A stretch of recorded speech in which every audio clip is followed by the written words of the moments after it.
ঘুরতে যেতে আমাদের কার না ভালো লাগে, তবে সেই ঘোরার জায়গাটা যদি বেনারস হয় তবে সেই ভালো লাগাটা এক একজনের কাছে এক এক রকম। টানা 19 ঘন্টা দোন এক্সপ্রেসে জার্নি করার পর প্রথম যখন নমঘাটটা দেখতে পেলাম, সেই অনুভূতিটা একেবারে আলাদা ছিল। এক্স্যাক্ট রাত 8:25 ট্রেন ছাড়ার পর রুটি তরকা খেয়ে ঘুমিয়ে পড়েছিলাম। পরের দিন 11:30 নাগাদ বেনারস স্টেশনে নামলাম। আমরা কলকাতা থেকেই হোস্টেল ল্যাভি বুক করে গেছিলাম, তাই সেখানে চেক ইন করে প্রথমেই লাঞ্চ সেরে নিলাম। লাঞ্চ সেরে একটু রেস্ট নিয়ে সেদিন গঙ্গা আরতি দেখব বলে দশাশ্বমেধ ঘাটে এসেছিলাম। এসে দেখি দশাশ্বমেধ ঘাট পুরো ভর্তি হয়ে গেছে, আরতি দেখার জন্য আর একটু জায়গা নেই। আসলে এখানে ঘাট থেকে আরতি দেখতে গেলে 3টের মধ্যে এসে চেয়ার বুক করতে হয়, তা না হলে ঘাট থেকে আরতি দেখার আর সুযোগ থাকে না। তাই আমরা ঠিক করলাম একেবারে সামনে থেকেই আরতি দেখব।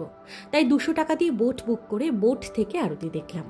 আমরা যেদিন আরতি দেখতে গেছিলাম সেদিনে 200 টাকাতে আরতিও দেখেছি, প্লাস 40টা ঘাট ঘুরেও দেখিয়েছে আমাদের।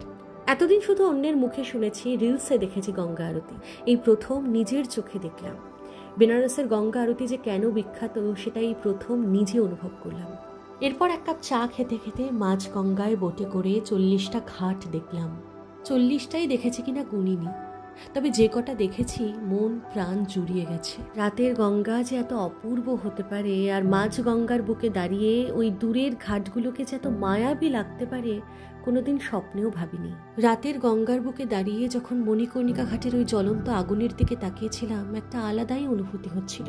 ওই 40টা ঘাট দেখার বাহানায় 40 মিনিটেই যা অনুভব করেছিলাম তা ভাষায় প্রকাশ করার মতো নয়। ক্যামেরা বন্দি সবটা করা যায় না, সে যত ভালোই ক্যামেরা হোক।